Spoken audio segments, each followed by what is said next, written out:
Jadi perusahaan terbaik di dalam mewujudkan program pertanian yang berkelanjutan. Apa sih artinya berkelanjutan? Yaitu upaya-upaya budidaya pertanian yang mengarah pada ramah lingkungan dan menciptakan pola yang baik dan menyehatkan tadi. Kemudian melalui misi apa? Yaitu meningkatkan kesejahteraan para petani dengan cara memproduksi produk pertanian based farming, kemudian menyiapkan produk-produk pertanian dan peternakan yang berkualitas dan memberikan peluang usaha untuk para petani. Ada kalanya puluhan tahun bertani, kalau kata orang Sunda, tani kari daki, dagang kari hutan. Jadi bertani itu puluh-puluh tahun hanya menyisakan kotoran yang nempel di badan. Kotoran yang nempel di badan itu bukannya tidak baik, itulah min asyari sujud kita, ataupun min asyari sujudnya para petani, karena memang pengabdian sebagai petani pekerjaan yang mulia untuk menyediakan pangan apel untuk masyarakat luas. Tapi kan kita tidak sebatas sampai di situ. Bagaimana caranya sekarang petani itu betul-betul bisa mendapatkan kesejahteraan. Nah, kesejahteraan itu ini ada hubungannya, ada korelasinya dengan penggunaan sarana produksi pertanian. Kalau petani tidak bisa menekan penggunaan sarana produksi pertanian, ya, jadi biaya produksi ini jauh lebih tinggi dibanding pendapatan atau revenue, itulah disebut dengan kerugian. Nah, PTBS hadir udah masuk ke ranah situ.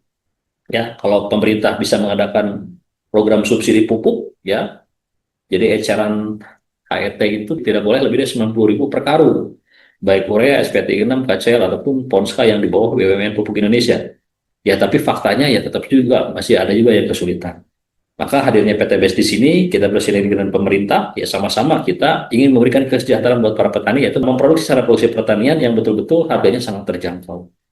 Pak, harganya terjangkau dari mana? Nah, kita harus menguasai basis biaya. Karena pertanyaan itu akan muncul. Ya, kita harus jago yang 5 poin tadi. Produk yang harus kita kuasai, kemudian cara aplikasi, kinerja produk, analisis biaya, dan strategi pemasaran. Nah, itu yang harus kita pahami. Kemudian, alhamdulillah, Bapak Ibu semua, PTBS ini berdiri dari tahun 2008 sebetulnya. Cuman namanya Best Corporation ini dari tahun 2018. Nah, cuman sekarang ada program yang namanya Brilliant Business ya, yang memberikan kemudahan untuk para reseller, para mitranya.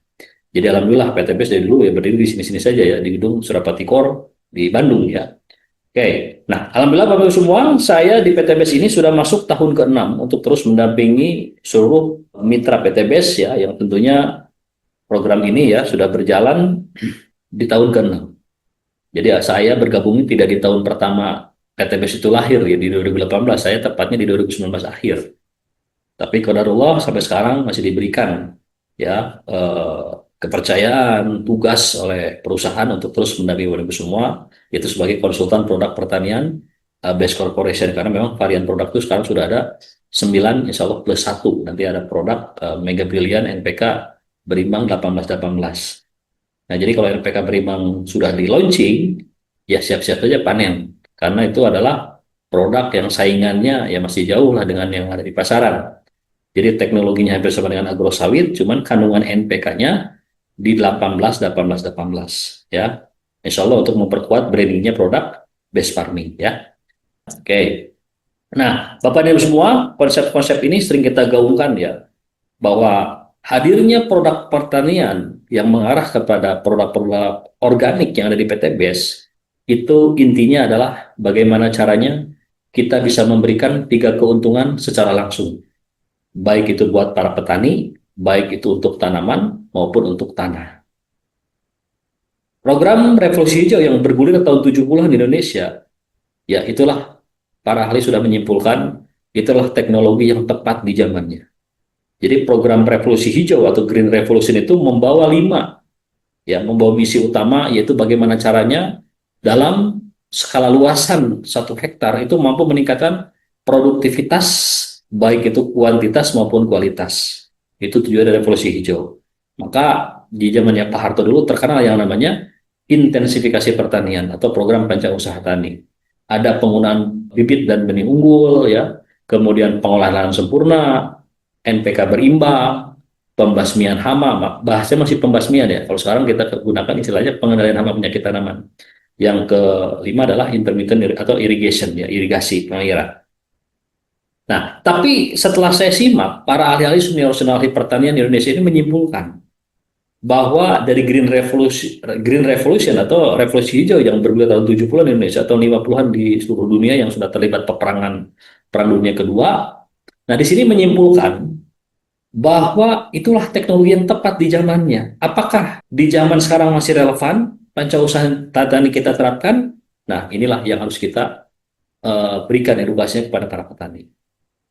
Nah, kalau pancausaha tani itu rata-rata adalah bagaimana caranya setiap petani itu dengan melalui program yang diberikan oleh pemerintah itu bisa mendapatkan benefit keuntungan atau peningkatan hasil kualitas, baik kualitas maupun kuantitas, yaitu dengan cara tadi ya, NPK primer ada hubungannya dengan pupuk, kemudian pembasmian hama ada hubungannya dengan pestisida.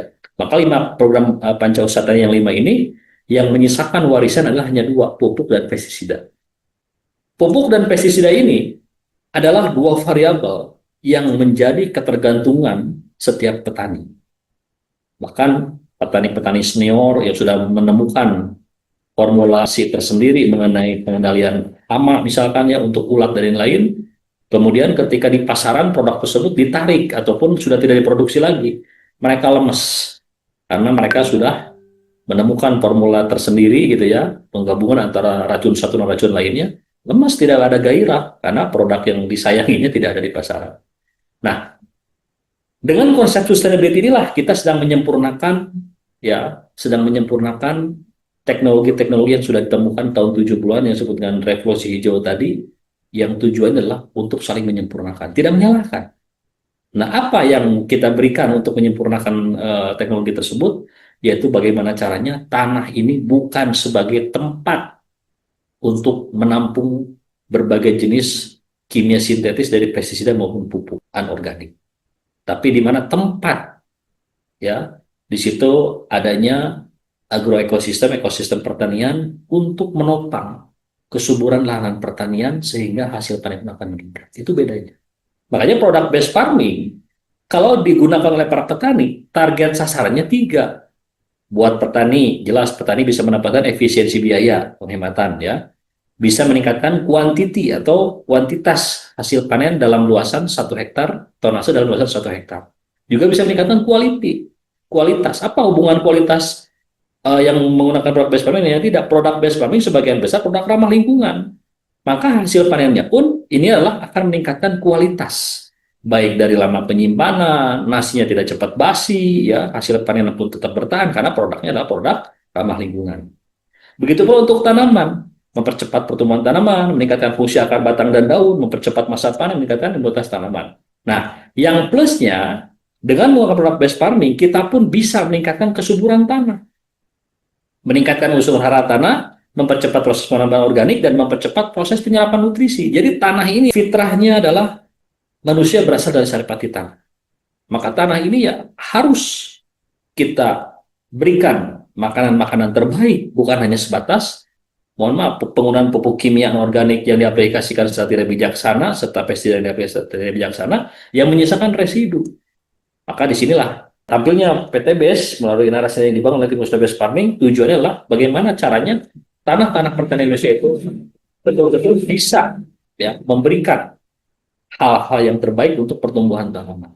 Jadi bukan hanya sebatas media substrat atau menempelnya akar, tapi di sini banyak sekali ekosistem di dalamnya. Ada kolembola ya, makhluk makhluk apa binatang-binatang makroskopis, ada belut, ada cacing, ada gaang, lain-lain itu adalah kolembola. Ada juga mikroorganisme, ada juga ikan-ikan kecil, dan itu salah satu agroekosistem yang memang harus dikembalikan lagi kepada fitrahnya seperti itu ya. Nah, jadi inilah Bapak Ibu semua, bedanya Green Revolution yang tercetus tahun 70-an di Indonesia dengan konsep sustainability yang sedang kita bangun ini, ya tentunya ini kita saling melengkapi saja. Ya tidak terlalu, wah harus begini, harus begitu. Ya kita saling melengkapi saja. Karena hadirnya pupuk based farming yang ada di pasaran, yang diproduksi oleh PTBS ini, target akhirnya adalah bagaimana caranya petani mampu menekan penggunaan variabel pupuk dan pestisida tersebut. Tujuannya untuk apa? Untuk mendapatkan benefit keuntungan. Kalau biaya produksi dikeluarkannya jauh lebih tinggi dibanding revenue pendapatan, ya sampai kapanpun petani Indonesia tidak akan pernah untung. Nah, inilah sebuah konsep yang terus kita gaungkan ya, yang memang bahwa PTBS memiliki 5 produk unggulan atau 5 keunggulan produk based farming yang insya Allah tidak dimiliki oleh perusahaan manapun. Yang pertama, produknya ramah lingkungan. Kenapa disebut produk ramah lingkungan?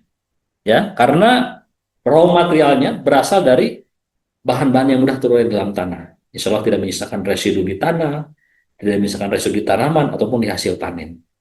Kemudian efisiensi biaya, ya alhamdulillah sudah teruji. Jadi silahkan Bapak Ibu semua, supaya ada daya tarik para petani menggunakan produk base farming, silakan promosikan produk base farming ini dengan menggunakan harga repeat order. Harga repeat order atau pembelanjaan ulang. Pak, kalau kita berikan harga end user masuk atau tidak? Ya disitulah kalau kita berikan harga end user 250.000 per PV-nya, di situ terkadang tidak ada daya tarik.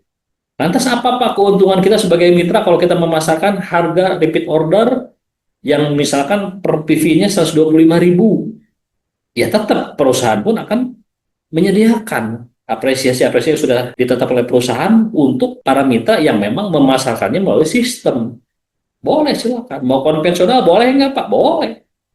Di paket Brilian adanya repeat order satu produk. Itu artinya apa? Bahwa PTBS tidak dalam strategi pemasarannya berupa network marketing, tidak seperti itu. Justru adanya penjualan produk satu PV yang menyumbang poin vacation di akhir tahun, itu artinya PTBS pun memberikan ya pilihan option untuk para mitra supaya bisa berjualan dan bisa mendapatkan benefit keuntungan juga di situ secara konvensional. Ya, jadi efisiensi biaya bisa didapatkan ketika para petani membeli ya paket-paket yang sudah disediakan oleh perusahaan. Ada paket pembelanjaan pertama yang disebut dengan first order, ada juga paket yang disebut pembelanjaan kedua ataupun repeat order. Nah, itu semuanya adalah harga yang sangat terjangkau. Beda kalau kita belum terdaftar dan membeli secara end user terlalu mahal. Kemudian efektivitas, alhamdulillah mampu meningkatkan kualitas hasil pertanian perkebunan, produknya praktis, dan kemudian ada peluang bisnis. Inilah 5 keunggulan produk based farming yang insya Allah siap bersaing dengan perusahaan manapun, ya tanpa harus menjatuhkan produk lainnya. Kita tetap fokus di keunggulan kita dengan narasi-narasi yang kita bangun. Ya, jadi hidup itu pilihan, apa yang kita pilih harus siap konsekuensinya. Itulah yang paling utama ya. Nah, kemudian pengelompokan tanaman pertanian, paling tidak Bapak Ibu semua pun harus mengenal apa itu tanaman pangan, palawija, hortikultura, perkebunan, dan kehutanan. Spesifikasi setiap komoditas ini masing-masing punya ciri tersendiri. Ya, ini sering kita tampilkan ya. Seperti tanaman perkebunan, setiap hasil panen pertanian yang harus diolah dulu itu namanya tanaman perkebunan. Ya, termasuk meskipun kelapa bisa dikonsumsi langsung, tapi tetap itu masuknya kategori tanaman perkebunan. Yang paling dominan ada kopi, ada sawit, ada pala, ada cengkeh, vanili, tembakau, tebu, itu masuk ke perkebunan. Kemudian kalau tanaman horti, komoditas pertanian, sayuran berupa daun, sayuran berupa buah, buah-buahan semusim, buah-buahan tahunan, dan tanaman hias, itu maksudnya hortikultura. Nah, hortikultura ini adalah salah satu komoditas yang memang sering saya sebut komoditas gambler, judi. Kenapa Pak berani kok di pertanian ada komoditas judi? Ya silahkan saja tanam cabai merah, tanam sekarang. Biayanya berapa untuk luasan 1 hektar? Lebih dari 25 juta. Pupuk dan pestisida saja. Kemudian ketika panen, atau ketika sedang menanam, tanya ketika panen berapa nanti harganya. Tidak akan ada bisa jawab. Karena di situ diserahkan ke hukum pasar. Ya, makanya dalam setiap siklus 1 tahun, pasar terbaik untuk ternak di Indonesia itu adalah kurban. Pasti harganya meningkat. Pasar terbaik untuk komoditas tanaman pertanian itu adanya di menjelang Ramadan atau kalau yang lainnya Nataru ya, Natal kemudian dan tahun baru. Nah, hari-hari besar itulah yang menyebabkan harga-harga ini meningkat. Karena tadi permintaannya meningkat, penawaran itu pasti akan meningkat. Nah, maka dari sinilah Bapak Ibu semua kita harus bisa memberikan solusi. Makanya kalau di Indramayu, saya 20 tahun tinggal di sana, cabai merah itu disebutnya harta setan. Kenapa disebut harta setan? Ini rata-rata petani sudah tahu semua. Kalau kita nasibnya baik, ketika penjualan cabai ini harganya melambung karena stok di pasaran tidak ada, permintaan meningkat, jadi kayak mendadak. Nah, tapi kalau misalkan produk yang kita panen atau komoditas cabai yang kita panen hasilnya di bawah Rp8.000 per kilogram, jadi gila mendadak. Kenapa jadi gila mendadak? Karena itu sudah masuk kategori gambler, perjudian. Nah, sekarang PTBS bagaimana caranya supaya petani itu tidak mengarah ke arah perjudian? Karena hanya 2 komoditas saja yang diproteksi oleh pemerintah, yaitu tandan buah serta kelapa sawit dan gabah saja. Yang lainnya diserahkan ke pasar. Ya, nah maka inilah komoditas yang harus kita kuasai Nah, di sini PT-BES memberikan fasilitas berupa reproduksi pertanian kalau digunakan, insya Allah tidak akan mengarah kepada perjudian. Karena apa? Harganya sangat terjangkau. Tanamkan di benak Bapak Ibu semua, produk based farming itu harganya sangat terjangkau. Ya, kalau kita repeat order 3 juta saja dapat 24 PV, setara 125.000. Terjangkau. Untuk 1 hektar kita membutuhkan 29 PV saja. 29 PV kali 125, 3.625.000 1 hektar. Petani konvensional di atas 6 juta. Silakan bandingkan. Betul ya. Nah, kemudian faktor-faktor yang peningkatan kualitas hasil pun harus kita pahami, harus kita kuasai juga. Benih dan bibit unggulnya, ketersediaan organik ya berupa kompos, pupuk kandang, carbon tirager, biochar itu yang menentukan karbon organik ya, yang menentukan keberhasilan dari pertanian. Sinar matahari, lama penyinaran. Kenapa di Indonesia tidak ada perusahaan yang mampu memproduksi beras basmati? Jadi beras basmati itu ramping, panjang, yang sering digunakan untuk sajian masakan khas Timur Tengah. Ada nasi kebuli, nasi habsyah, nasi apalagi biryani ya, yang menggunakan rempah-rempah dari Timur Tengah, itu adalah beras basmatinya ternyata impor dari Pakistan dan India. Indonesia bagaimana? Karena lama penyiramannya berbeda dengan daerah seperti Pakistan dan India, maka ketika dipanen, disimpan untuk membentuk pati dari beras tersebut, ketika dipecah kulit jadilah menir gitu kan. Nah, kalau beras basmati menjadi menir ya sudah tidak menarik lagi gitu kan. Nah, ini hubungannya lama penyinaran. Kemudian teknologi mikroba, pH tanah, salinitas, ketersediaan air, relative humidity, NPK berimbang, jarak tanam ideal, pengenalan hama penyakit tanaman, dengan gulma, panen pasca panen. Nah, ini semua adalah bagian daripada 13 faktor-faktor yang bisa meningkatkan kualitas hasil. Product based farming di mana? Di nomor 4 dan nomor 9. Jadi bukan satu-satunya product based farming itu. Kita punya benih yang unggul, kita waktu panennya kita tetapkan setelah jam 14.30 sampai jam 19.30, tapi di lahan tidak ada air ya gagal panen gitu kan. Jadi ini harus saling melengkapi, harus saling bersinergi 13 faktor-faktor ini ya. Kemudian jam seluruh tanaman pun saya harus menyampaikan. Jadi jangan sampai ada lagi yang salah aplikasi nutrisi di sore hari. Jelas. Apain kita nyemprot-nyemprot pupuk di sore hari? Stomatanya sudah tertutup, tanaman mau istirahat ya. Yang tepat itu dari jam 10 ini kita bagi menjadi 4. Ada jam pertama, jam kedua, jam ketiga, dan jam keempat. Nah, jam pertama bagian bawah, tanaman itu sedang istirahat. 19.30, 4.30, tanaman istirahat yang adalah pertukaran karbon dioksida dan oksigen. Tidak boleh ada pemupukan, tidak boleh ada pemanenan. Nah, masuk ke jam kedua, 4.30 sampai 9.30, persiapan biofotosintesis, kemudian stomata mulut daun sedang terbuka, itulah waktu aplikasi terbaik product based farming. Yang tidak boleh adalah pemanenan. Jadi banyak petani di Indonesia ini 100 hari budidaya pertanian komoditas padi dirusak dalam waktu 1 hari urusan panen. Kemudian tidak boleh ada jam pemanenan di jam fotosintesis. Nah, jam ketiga distribusi biofotosintesis. Nah, sekarang bagaimana Pak kalau kita langgar ya pemanenan di jam fotosintesis? Nah, nanti kita akan mendapatkan konsekuensi gabah yang kita dapatkan ketika ditanak itu hasilnya tidak akan optimal secara kualitas. Jadi 2 piring belum kenyang, nasi cepat basi, ya itu konsekuensi panen di jam fotosintesis. Kenapa? Karena memang dapurnya sedang mau masak. Dapur pacu tanaman jati daunnya mau melakukan masak atau proses biofotosintesis. Nah, ini malah dipanen, jelas. Nah, panen terbaik adalah jam 14.30 sampai 19.30. Hasil biofotosintesis sudah tersimpan dalam biji dan buah. Waktu panen terbaik dan hasil panen akan meningkat 15 sampai 20%. Jadi kalau di Ijabah mau produk based farming, benihnya kita rekomendasikan dapat 10 ton. 10.000 kilogram, itu bonusnya 1.500 kilogram sampai 2.000 kilogram, 15-20%, ya 1,5 sampai 2 ton. Nah, itulah gambaran Bapak Ibu semua pentingnya dasar-dasar ilmu pertanian. Dulu sebelum ada edukasi, eco farming sudah difermentasi, aplikasi jam 1 siang ya gosong semua tanaman. Nah, inilah pentingnya kita harus tahu jam psikologis tanaman. Kapan waktu terbaik untuk panen, kapan waktu aplikasi product based farming. Ya, simpel saja ini materinya ya. Oke. Kemudian faktor-faktor kegagalan. Nah, ini sebelum mengenal produk, kita harus tahu dulu apa sih penyebab faktor kegagalan setelah aplikasi product based farming. Nah, kita bagi dua, ada faktor internal dan faktor eksternal. Faktor internalnya yaitu dosis tidak sesuai. Ini human error. Jadi dosis terlalu sedikit, ya pertumbuhan tidak akan optimal. Dosis terlalu banyak, ya overdosis.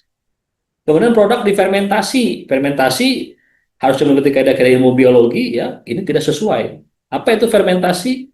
Proses penyederhanaan material organik yang bersifat kompleks menjadi sederhana dalam kondisi anaerob. Nah, itulah yang disebut dengan fermentasi, ya perubahan zat A menjadi B melalui proses kondisi anaerob tanpa oksigen tadi. Nah, terkadang karena memang takut gitu kan, karena memang takut ngebeledu, belum meledak, akhirnya proses fermentasi itu dibuka celahnya, terjadilah oksidasi, oksigen masuk, dan yang terjadi bukannya menjadi biang pupuk terbaik, malah menjadi biang racun untuk tanaman. Maka fermentasi ini sudah kita hilangkan dari edukasi, ya. Kemudian produk base farming dicampur pestisida, paling tidak boleh. Faktor eksternal, jenis tanah, pH tanah, kesudahan air, faktor cuaca, faktor hama, dan faktor gulma. Ini intinya produk kita ini ataupun penggunaan aplikasi produk base farming ini jangan sampai keliru. Ya, yang penting kalau tanah pH-nya ideal, tidak keracunan unsur hara mikro berupa natrium klorida atau garam, ya itu sudah cukup. Nah, itulah ya. Nah, sekarang di PT BES sudah ada 9 varian produk. Original, premium, fotosintesa, BSR, Fastgrow, Segrow, Pambes, Agrosawit, dan Ekosida. 9 varian produk. Bagi mitra yang baru mengenal, mungkin bingung, Pak, saya harus aplikasi produk yang mana, Pak? Saya punya sawit, Pak. Apakah masih relatif eco farming diaplikasikan ke sawit? Masih relevan gitu ya?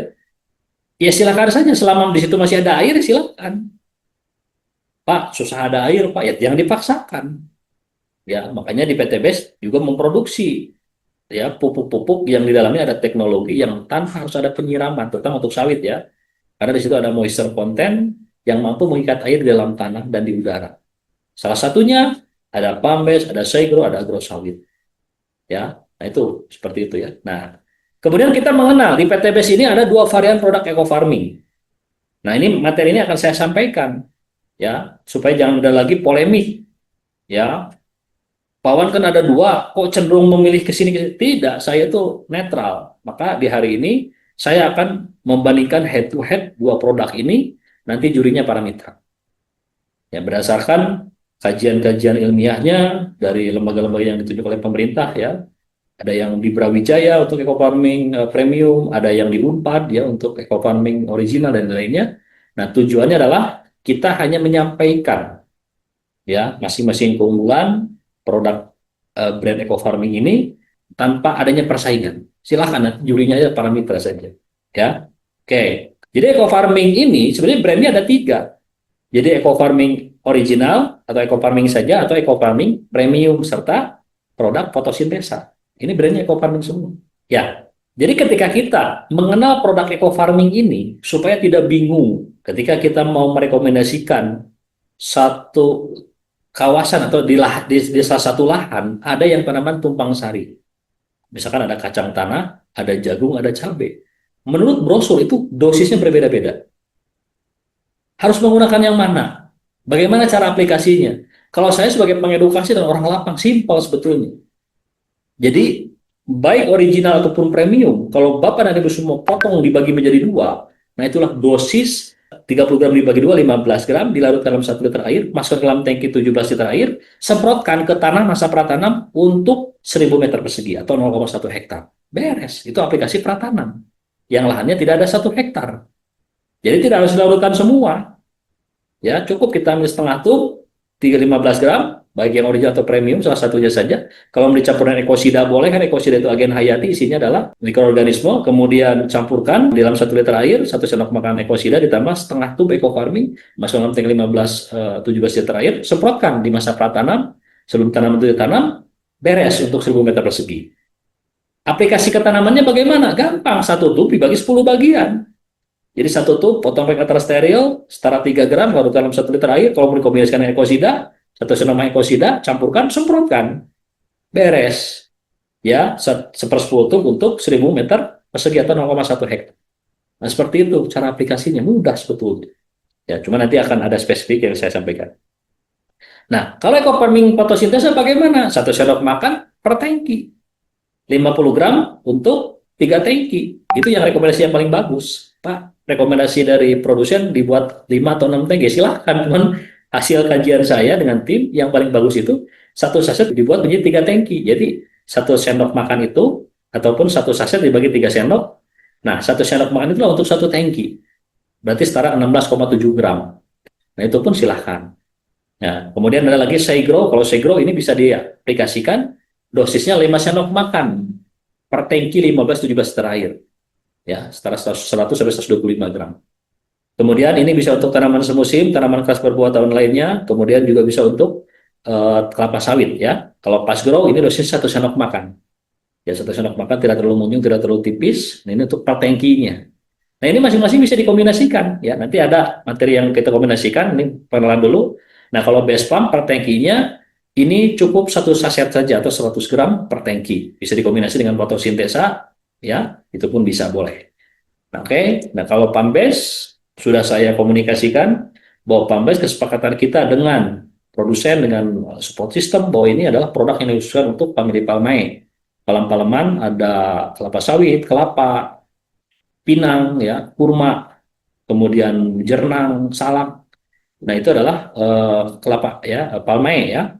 Tapi Pak, ada informasi kemarin aplikasi Pambes untuk meningkatkan kualitas gabah kering panen supaya cerah menyala, kemudian tonase atau bobot per bulirnya itu berat. Hasilnya bagus Pak. Ya alhamdulillah, tidak ada masalah gitu kan. Cuman kan kita pentingnya edukasi ini adalah supaya setiap mitra itu memiliki yang namanya dasar-dasar pengaplikasian produk ketika mau dikombinasikan. Meskipun judulnya Pamdes, meskipun judulnya agro sawit, ada yang mencoba ke tanaman semangka, semangka jadi enak, Pak. Ya alhamdulillah. Nah, cuman di sini akan kita berikan ilmu dasarnya dulu, ya. Daripada kita membeli pupuk NPK dari luar, lebih baik kita gunakan produk-produk base farming dikombinasikan satu dengan yang lainnya, ya.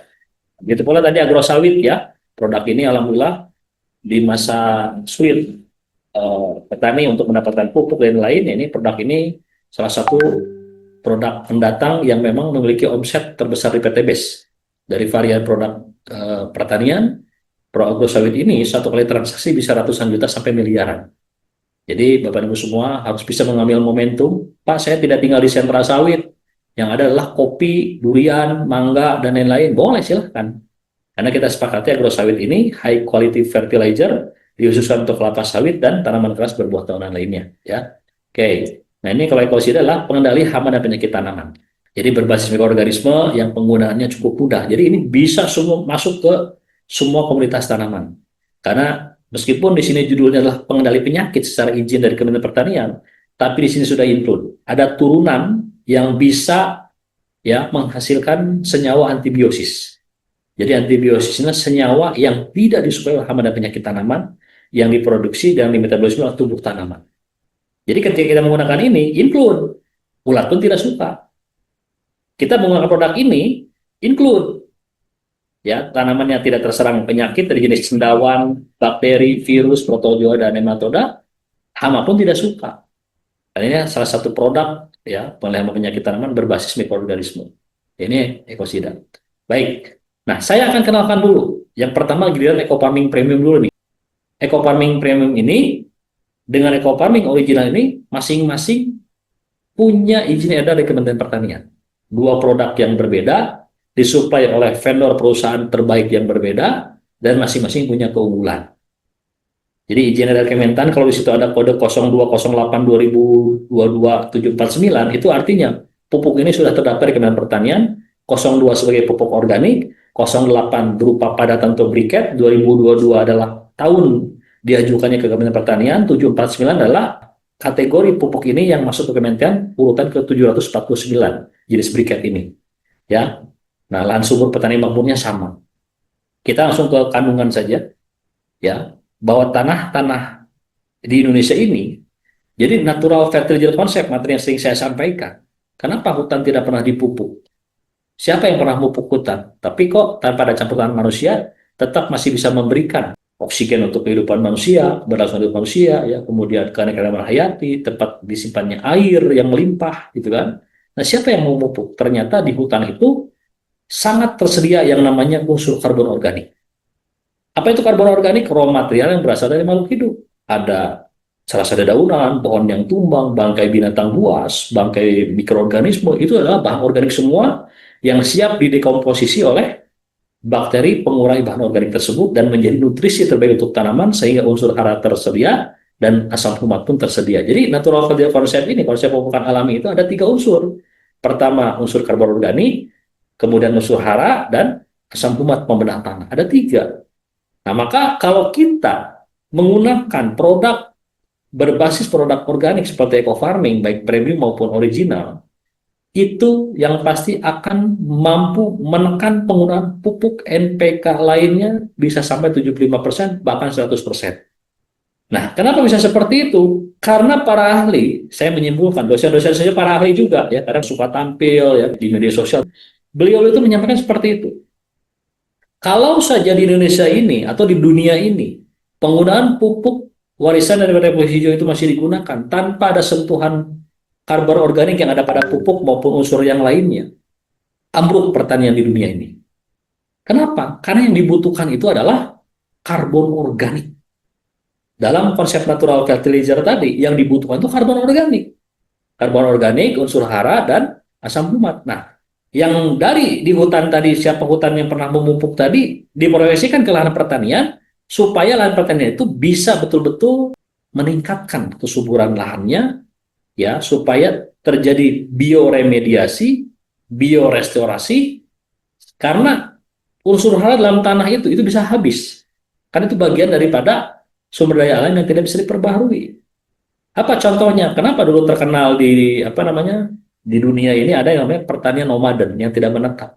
Kalau hari ini menanam jagung di lahan 1 hektar, panen mereka tinggalkan nyari lagi lahan yang baru. Kenapa seperti itu? Karena mereka berprinsip bahwa apa yang sudah mereka hasilkan dalam budidaya tersebut, pasti nutrisi tersebut akan habis. Memang betul teori seperti itu. Karena itu bagian sumber daya alam yang tidak bisa diperbaharui.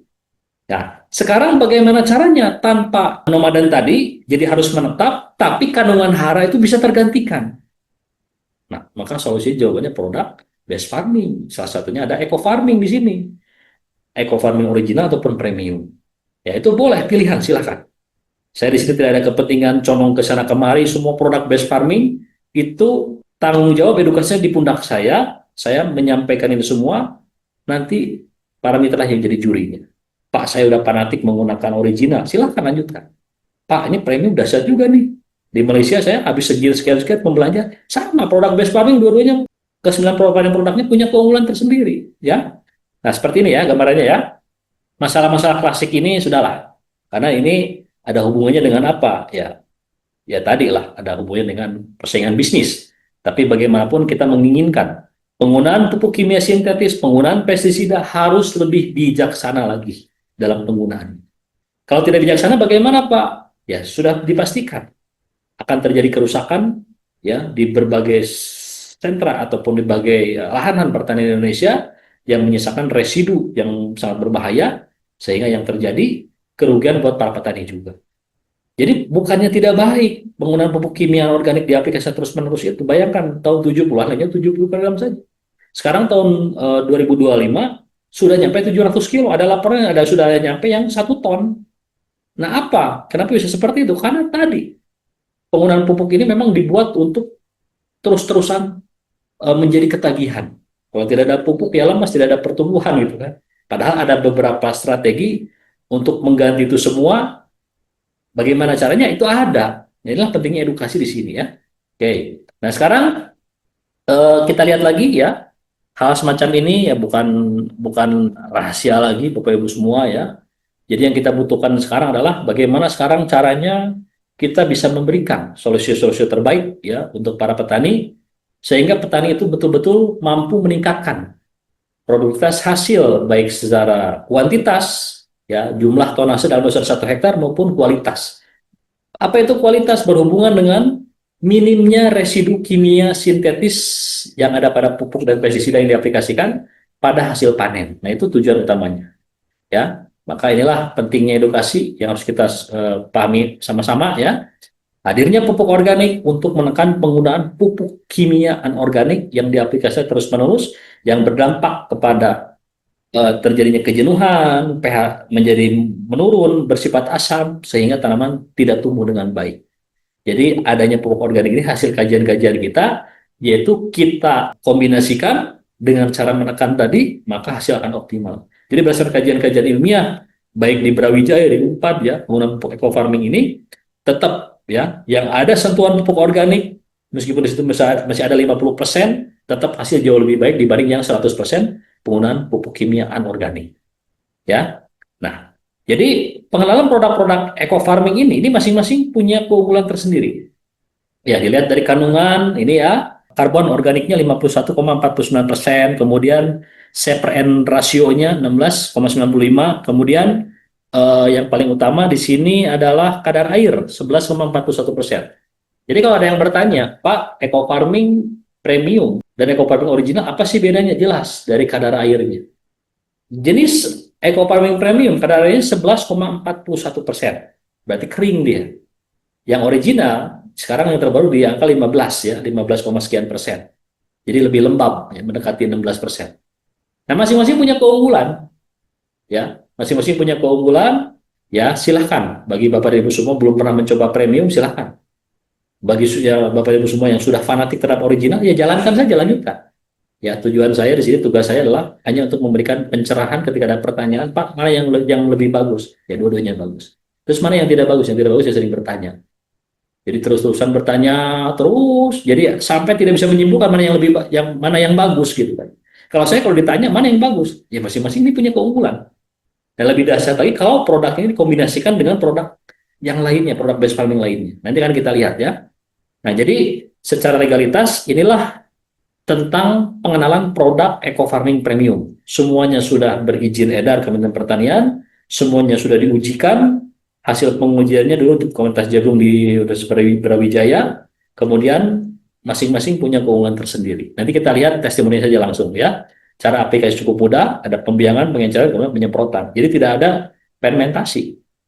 Ya, kalau misalkan lahan hanya 1.000 meter, ya kita sesuaikan saja. Nanti ada cara-cara yang kita rekomendasikan untuk mempermudah dalam pengaplikasian ya. Nah, ini simpelnya seperti ini. Tapi kalau tidak ada lahannya, tidak ada 1.000 meter ya tidak harus dilakukan semua. Ya. Nah, sekarang kita mengenal produk eco farming original. Ya, pupuk organik superaktif eco farming original.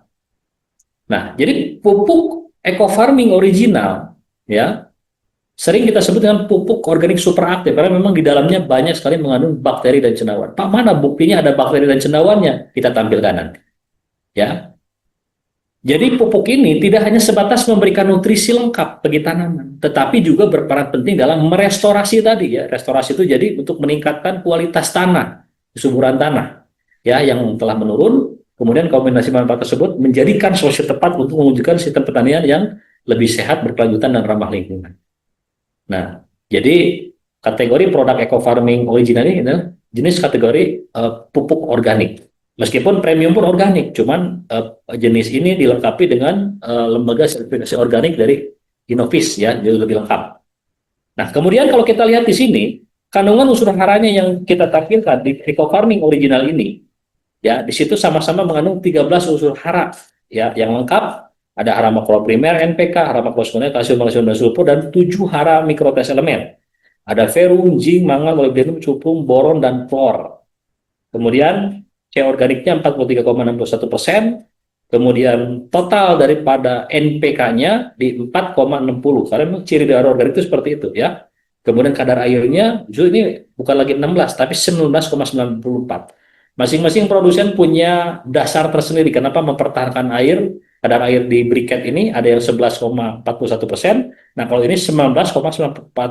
Jadi lembab sekali. Karena tadi ya masing-masing punya dasar lah ya. Nah, kemudian kalau kita lihat lagi di sini ya mengenai manfaat eco farming ini ya, terutama yang jenis original atau jenis yang polos eco farming saja bisa meningkatkan unsur hara ya sudah terbukti. Karena tadi Bapak Ibu semua ya, yang namanya unsur hara di dalam tanah itu lama-kelamaan akan habis. Itu yang disebut dengan teori soil nutrient depletion. Jadi soil nutrient depletion itu adalah kondisi di mana unsur hara itu bisa habis dan bermuara dalam tanaman ataupun dalam biji berumbi dan buah.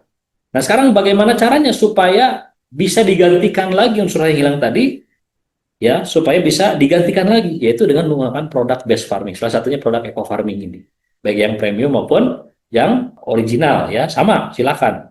Kemudian yang kedua, manfaat yang kedua apa? Selain bisa meningkatkan usaha dalam tanah, meningkatkan hasil produksi, baik kualitas maupun kuantitas.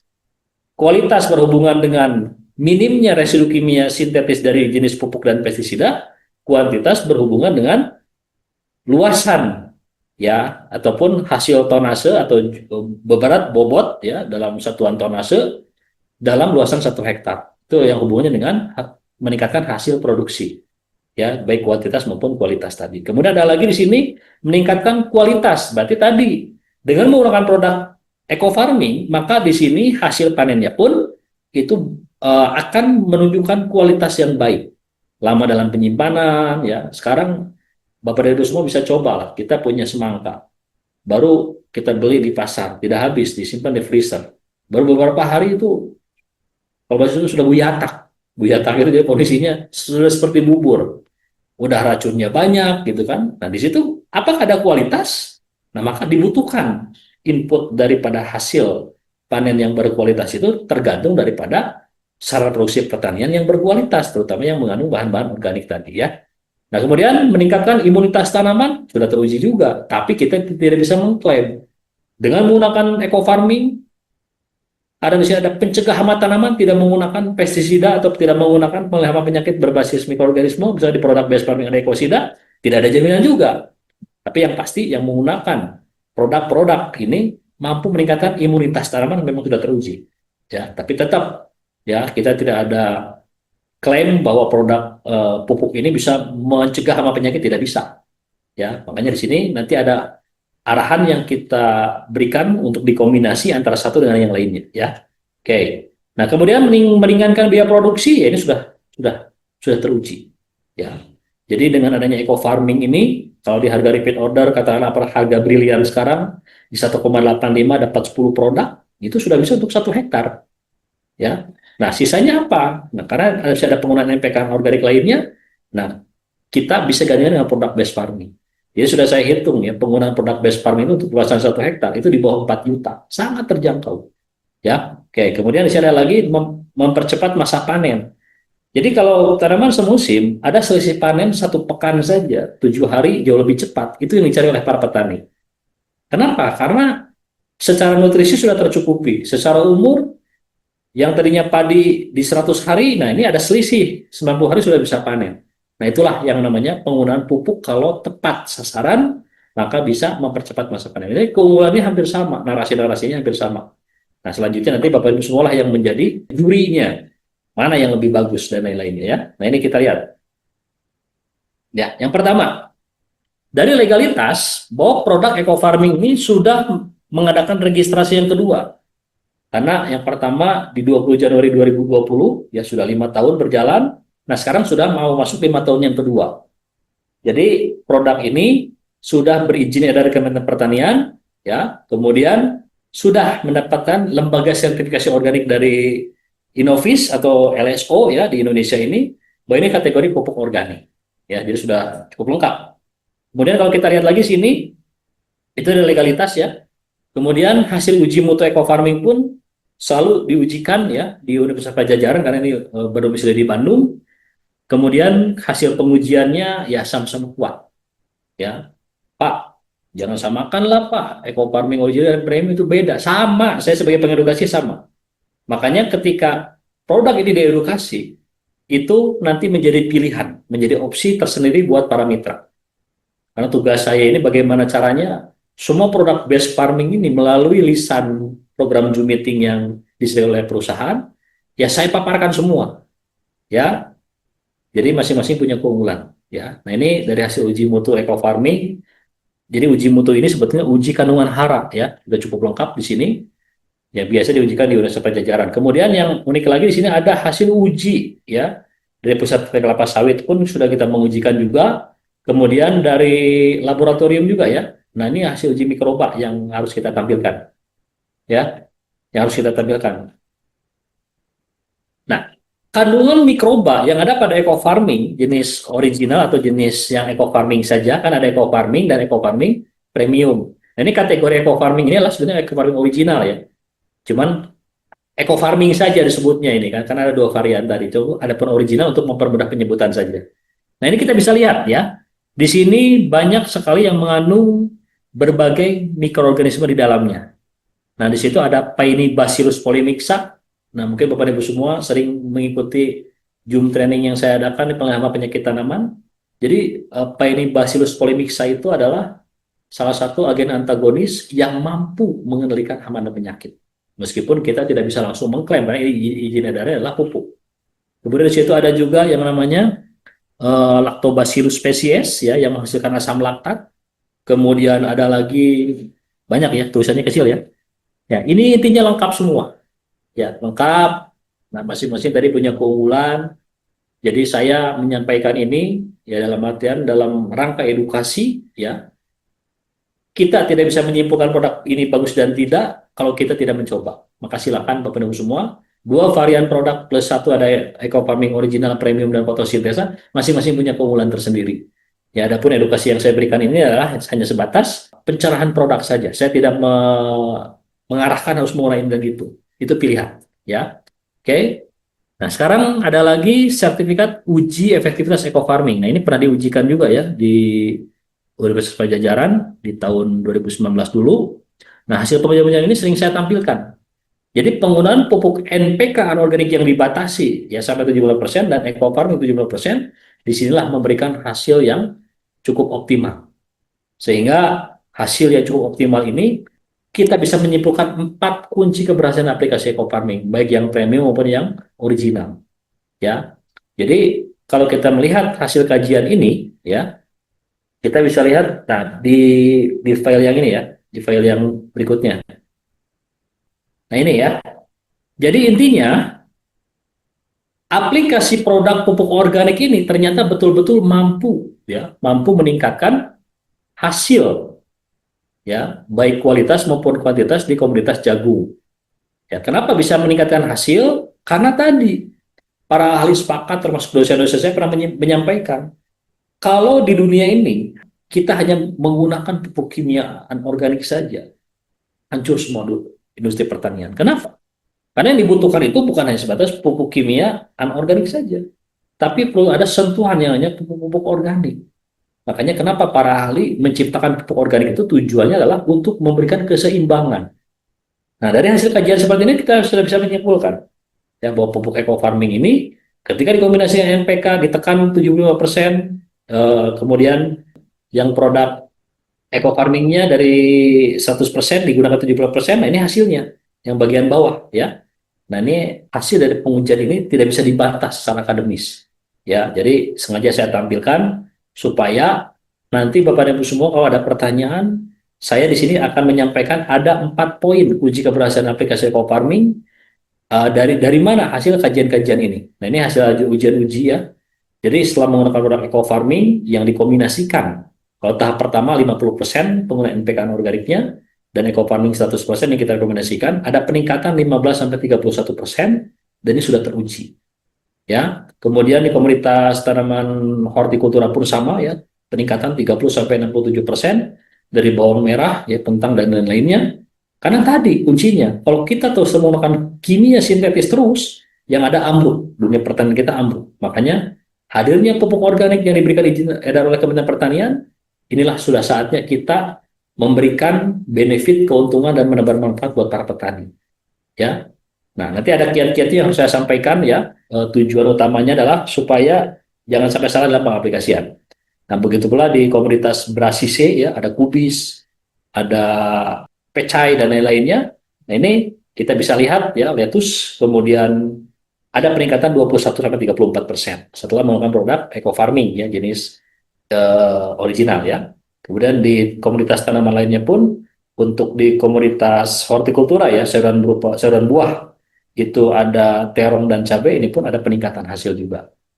Nah, sekarang yang paling utama, kunci keberhasilan inilah yang kita temukan setelah kita mengalami observasi yang begitu mendalam. Ternyata kunci keberhasilan aplikasi eco farming ini ada 4. Yang pertama, kinerja eco farming akan optimal jika ketersediaan bahan organik berupa karbo organik baik itu pupuk kandang, karbon tillage, biogas ataupun kompos itu tersedia secara ideal. Ya, kita berbicara tentang eco farming keseluruhan ya.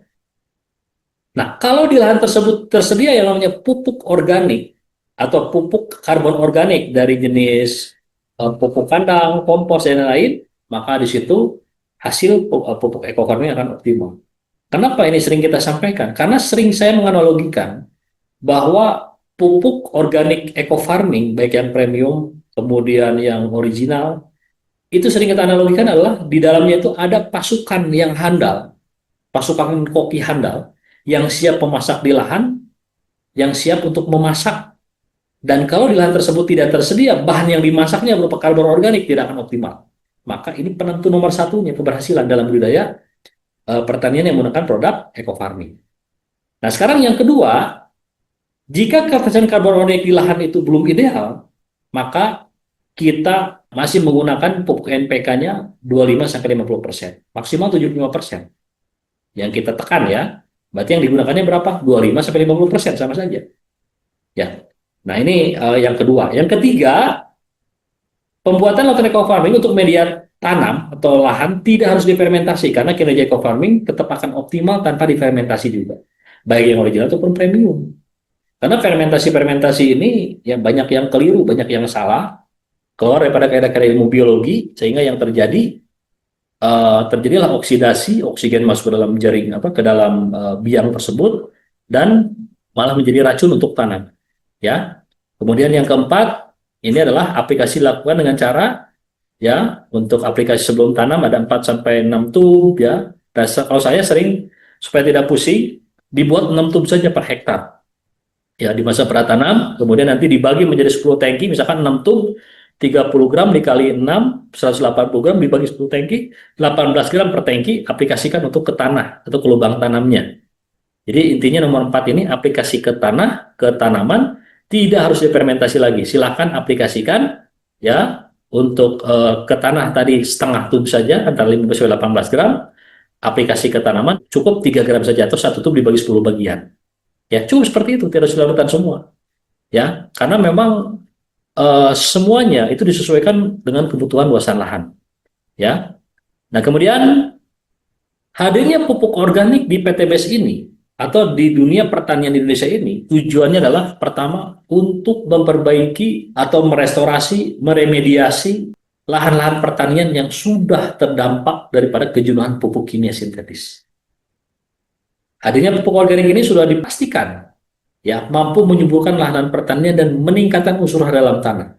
Karena tadi lahan-lahan yang jenuh tersebut itu berdampak terhadap pH tanah menjadi rendah, menjadi bersifat asam, kemudian bisa menurunkan produktivitas hasil pertanian baik kuantitas maupun kualitas. Inilah peran daripada pupuk organik, meskipun kecil tapi manfaatnya besar. Antara premium dan original, mana yang bagus? Kalau ada yang bertanya, seperti biasanya, keduanya bagus. Terus mana apa yang tidak bagus? Yang tidak bagus, yang terus-terusan bertanya. Jadi jangan bertanya-tanya terus, aplikasikan, uji coba sendiri. Oh Pak, ternyata premium dasar juga Pak. Ya silahkan, kan dua-duanya memang bagus gitu kan. Nah, jadi kewajiban saya di sini ya menyampaikan saja secara edukasi ya. Cuman secara aplikasi dan lain-lainnya nanti ada yang namanya rekomendasi daripada kita menggunakan pupuk NPK dari luar sebanyak 50%, 25-50%. Nah, saya sarankan nanti ada rekomendasi yang kita kombinasikan antara satu dengan yang lainnya tanpa mengurangi dosis dalam luasan 1 hektar.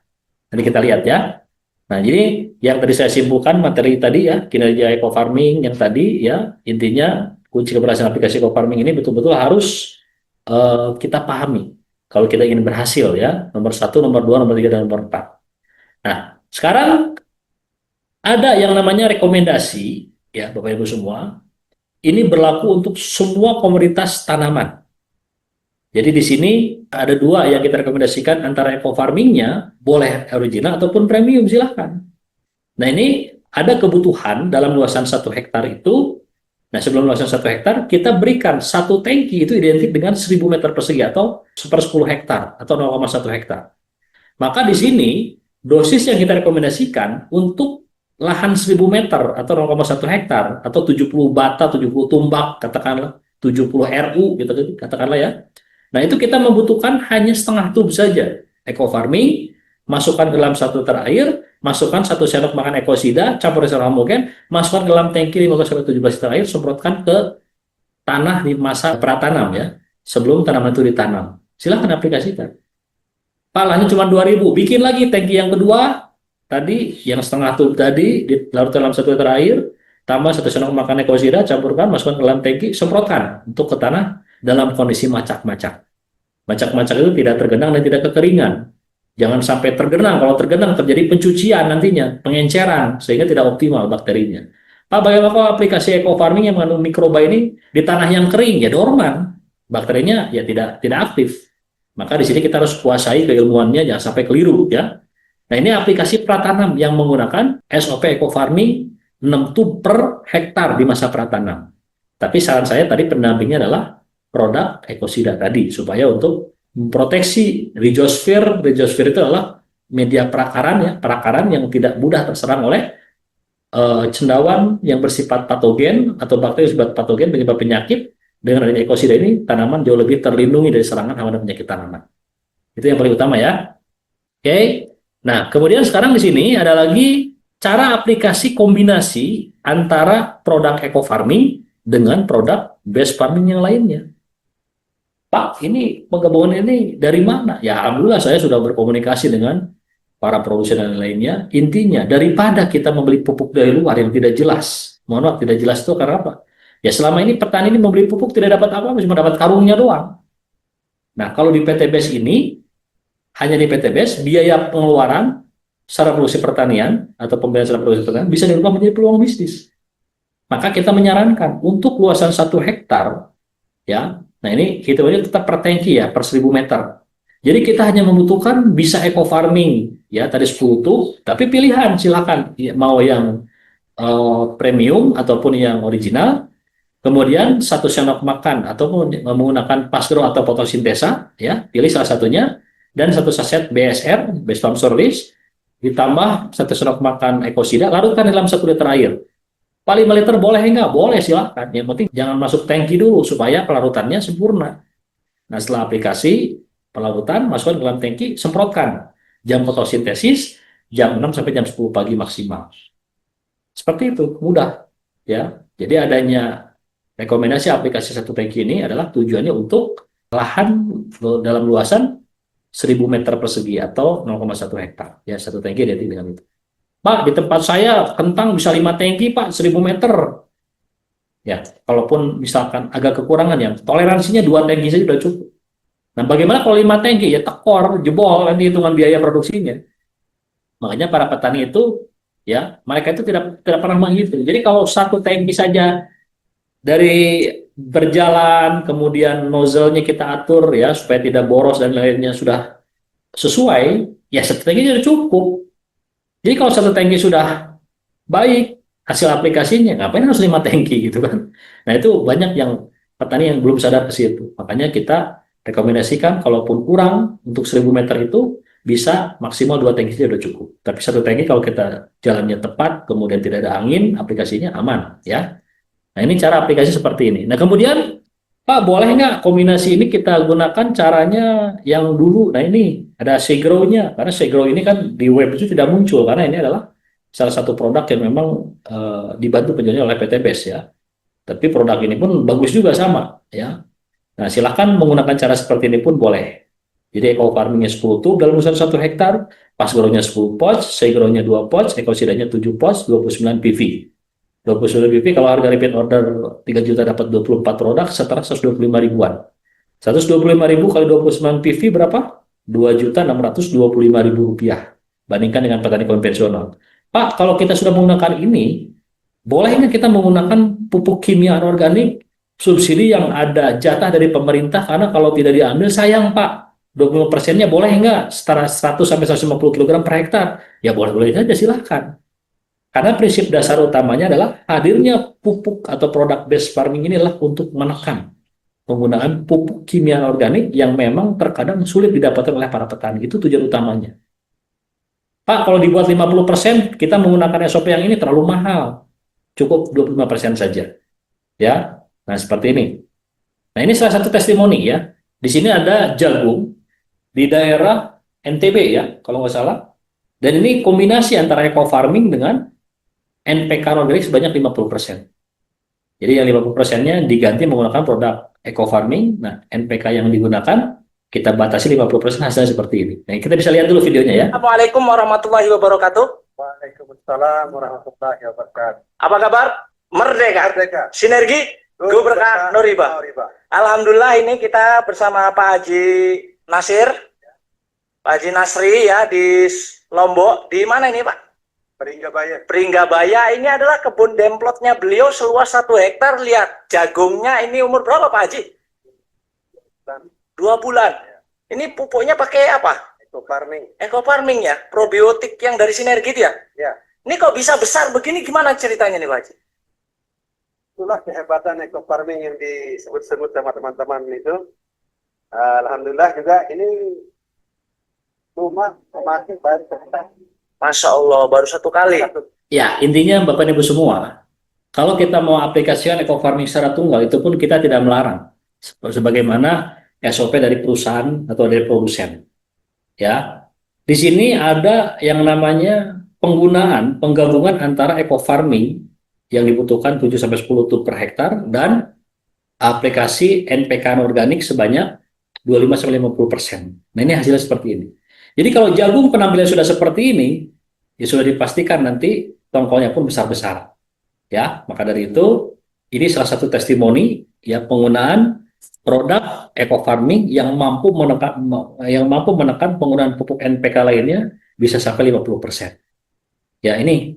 Jadi kalau tanaman sudah seperti ini namanya fase akhir vegetatif yang akan masuk ke fase primordial munculnya bunga jantan di atas, disebutnya bunga antheridium, dan bunga yang di bawah, bunga betina yang seperti rambut yang ada tongkol jagungnya itu namanya bunga betina. Terjadi serbuk silam, maka akan menghasilkan nanti jagung, tongkol jagung ya, tongkol jagung, dan di situ kalau tanaman sudah seperti ini sudah dipastikan, mudah-mudahan kalau tidak ada bencana yang lain, ini panennya akan meningkat. Ya, seperti kajian-kajian ilmiah tadi, eco farming ya hasilnya optimal ya di pengujian bisa sampai 17, sekian ton dalam luasan 1 hektar panen jagung manis jenis talenta yang diujikan di Unpad tadi ya. Nah, inilah gambaran Bapak Ibu semua ya. Yang penting keilmuannya bisa masuk dulu nih. Assalamualaikum. Nah, kalau ini adalah kombinasi juga nih. Wabarakatuh. Ada eco farming, ada pasgrow, ada best farm, ada pambes. 15. Pak, ini sah-sah saja atau tidak sah? Ya, boleh saja silakan. Ya, yang penting hadirnya produk best farming ini sudah bisa memberikan hasil optimal buat petani dengan menekan penggunaan pupuk lainnya di luar PTBS yang difokuskan menggunakan produk best farming ini dan hasilnya cukup optimal. Nah, ini pilihan silakan. Ini Ya, turun pilihan. Ada best farm, ada pasro. Kalau diceritakan karena sedang interview, ya kelihatan lah hasilnya seperti ini ya. Nah, sekarang ini pun sama ya, salah satu mitra di bawah jaringannya Paranu juga ya. Ini sekitar Indramayu kalau nggak salah ya, jenis padinya padi demplon dan mengkombinasikan antara BSR, eco farming dan lain-lain. Dan ini hasilnya alhamdulillah. Nah, seperti apa videonya bisa kita lihat. Nah, ini. Assalamualaikum warahmatullahi wabarakatuh.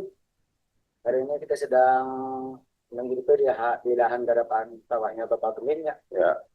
Yang menggunakan metode pertanian BESPA dan menggunakan insektisidanya TBI pestisida beralasan Indramayu. Nah, ini kami menggunakan metode BESPA yaitu BESPA, Pasgrow, Premium ya, dan fotosintesa.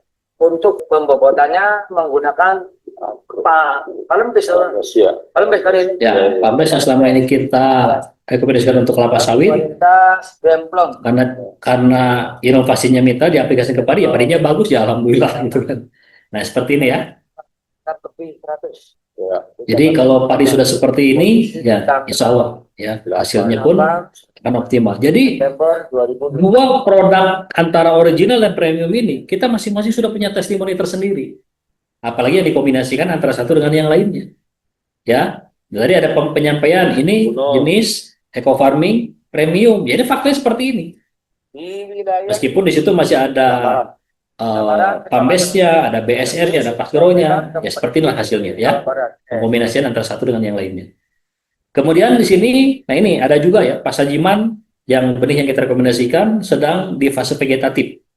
Ini di daerah Indramayu juga, ya ini kita bisa lihat apa yang diaplikasikan oleh beliau, bisa kita simak ya.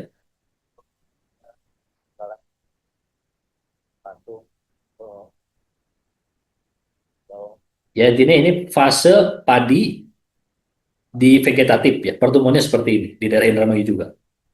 Nah, insya Allah nanti kalau sudah menguning, ya insya Allah saya ada kesempatan saya berkunjung ke sini ya. Ini benih yang kita rekomendasikan dan kalau kelihatan ya pertumbuhannya cukup ideal ya. Tidak terlalu hijau, tidak terlalu pekat hijaunya ya, karena terlalu pekat hijau itu bisa mengundang penyakit ya, kresek dan lain-lainnya. Ini alhamdulillah hasilnya seperti ini ya. Kemudian ini pun sama ya Pak Suharjo ya, leader luxury juga di daerah Jawa Timur, mengaplikasikan produk eco farming juga ya jenis original. Nah, ini hasilnya seperti ini. Bahkan jenis-jenis original premium itu masing-masing ya tadi punya keunggulan tersendiri. Ya, seperti di Makassar, di daerah-daerah tertentu orang lebih mengenal ke original. Di Malaysia orang lebih mengenal ke premium. Maka dua-dua produk ini adalah kedua produk eco farming ini tadi masing-masing punya keunggulan. Ya, yang tidak bisa kita banding-bandingkan satu dengan yang lain-lainnya tidak bisa. Ya, cuman di sini saya memberikan edukasi seperti apa cara edukasi yang terbaik ini supaya hasilnya tetap optimal ya. Ini bisa kita lihat ya. Kita tempatnya Bapak Ketua Kota Saparita, Kecamatan Lalu Kabupaten Jombang. Pak, kalau aplikasi Eco Farming 10 tub ini masih menggunakan NPK organik 50%, apakah masih sah? Ya masih sah saja, ini hasilnya meningkat gitu kan. Ya, jadi Bapak Ibu semua jangan terlalu mempermasalahkan karena prinsip dasarnya begini, hadirnya pupuk base farming di Indonesia ini tujuannya adalah untuk menekan penggunaan pupuk NPK yang lainnya di tahap awal 50%. Pak, bisa nggak ditekan sampai 100% tidak menggunakan produk NPK dari luar? Bisa-bisa saja. Cuman semuanya itu perlu latihan. Sama halnya Bapak Ibu semua, sangat ketergantungan mengkonsumsi nasi. Tiba-tiba ada perintah berhenti makan nasi. Kira-kira bisa nggak? Kan perlu pelatihan, latihan adaptasinya lambung. Ya, terkadang kalau di daerah Sunda itu ya, sudah makan kupat tahu 2 piring. Ini bukan berbicara masalah suku, ya, sebagian besar seperti itu. Ya, belum dianggap makan karena belum ketemu nasi. Nah, sama seperti itu. Ya, tapi inilah gambaran Bapak Ibu semua keilmuan. Jadi jangan lagi ada overclaim, jangan ada lagi kita mau aplikasi produk eco farming tapi tidak tahu dasar ilmu pertaniannya sehingga tidak sesuai harapan. Nah, seperti itu ya. Oke. Nah, ini pun sama ya, Pak Handoko menggabungkan antara eco farming dengan yang lainnya di daerah Karawang, ini Inferi 32 tembus di atas 10 ton gabah kering panen. Jadi kalau gabah kering panen ini betul-betul hasilnya optimal, ini udah kelihatan dari bulir padinya, dari melimpahnya bulir padi dan terlihatnya jarak tanam ini sudah kelihatan. Ya. Nah, ini salah satu testimoni untuk padi ya. Nah, ini pun sama kombinasi antara eco farming sekarang dengan ekosida yang di depannya petani ini yang ada di Jemberana Bali ini yang menggunakan aplikasi eco farming. Nah, cuman kan rata-rata tidak menceritakan ini berapa persen sih penggunaan pupuk NPK-nya. Ya, rata-rata tidak menceritakan. Cuma kalau ada aplikasi eco farming secara tunggal dan hasilnya optimal, berarti tanpa ada pencampuran pupuk di luar, maka kesimpulannya karbon organik di lahan itu sudah tersedia secara ideal. Nah, kalaupun misalkan di situ ada penambahan pupuk NPK organik 50%, itu pun tidak disalahkan. Ya, karena memang yang dibutuhkan atau menurut para ahli sekarang ilmu pertanian ya, yang dibutuhkan nutrisi untuk setiap komoditas tanaman, baik itu mau disuplai dari organik maupun anorganik, tetap itu harus tersedia secara ideal dengan catatan ramah lingkungan, harus ramah lingkungan. Ya, jadi itu yang kita bisa simpulkan. Jadi jangan lagi membetul-betulkan, oh itu kimia, oh ini organik kimia. Pas aplikasi eco farming, mohon maaf, tidak dianalisis dulu, karbon organiknya tidak tersedia, eco farming malah tidak sesuai harapan. Maka kombinasi inilah hasil pengujian daripada ujian-ujian yang ada di sini, yang memang hasilnya optimal ke depannya, yaitu tadi dengan pengkombinasian. Maksimal di tahap pertama itu 50% dulu. Jadi kalau misalkan di satu kawasan menggunakan NPK 600 kg, maka kita gunakan 300 kg dampingin produk eco farming, baik yang premium maupun yang original. Tapi kalaupun kita lagi mau membeli pupuk NPK dari luar, ingin menggunakan produk base farming, nah boleh. Tadi ada SOP-nya sudah saya sampaikan tadi ya. Insya Allah nanti akan saya bagikan slide-slide tadi ya. Karena itu berupa flyer yang memang inti daripada materi yang disampaikan itu saja ya. Nah ini pun sama aplikasi penggabungan antara Pastgrow dan BSR ya. Ini pun sama produk PTBS juga ya. Jadi masing-masing punya keunggulan tersendiri yang kita sendiri tidak bisa banding-bandingkan ya. Itu pilihan. Itu pilihan saja silahkan. Maksimal pengaplikasian kombinasi ini maksimal hanya 4 jenis saja.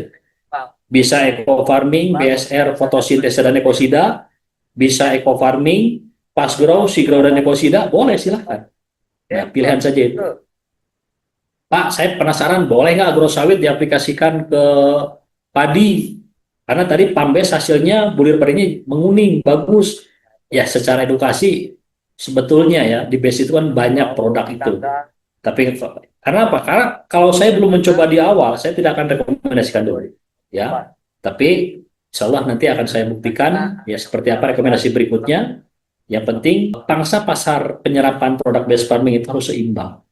Dari 9 varian produk ini, karena agrosawit sedang tingkat penjualannya bagus, semua padi pun pakai agrosawit ya tidak relevan juga. Karena produk base farming tadi ada 9 varian produk ya. Oke, nah ini pun sama padi yang kita rekomendasikan. Jadi kita sering dempot itu di Indramayu ya. Ini padi yang kita tanam 1 kilogram ini tembus 2,85 ton. Ini seru juga nih, nanam sedikit tapi hasilnya luar biasa. Nah, begitu pula ini aplikasi eco farming pada komoditas tanaman Chrysanthemum ya. Nah, bisa kita lihat di sini. Ya, hasilnya dari pemupukan eco farming dari PTBS Corporation, hasilnya seperti ini bunganya. Bagus, mantap pokoknya.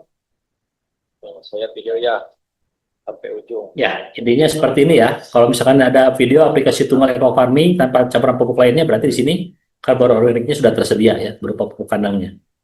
Nah ini sama eco farming jenis premium original juga ya. Jadi antara original premium ini masing-masing sudah punya pangsa pasar tersendiri.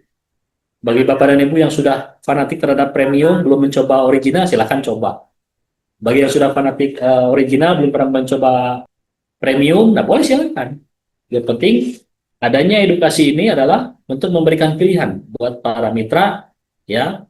Jadi kalau di kantor tersedia premium ya itu sama juga, hampir sama juga ya, meskipun kandungan berbeda dari lainnya. Ini jenis original diaplikasikan di komoditas hortikultura ya, bunga untuk kepentingan upacara adat di Bali ya, karena di sana hortikulturanya sangat luar biasa untuk pengadaan bunga.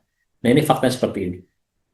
Ya, baik Bapak Ibu semua, sudah berada di penghujung acara, mungkin itu saja materi yang bisa saya sampaikan.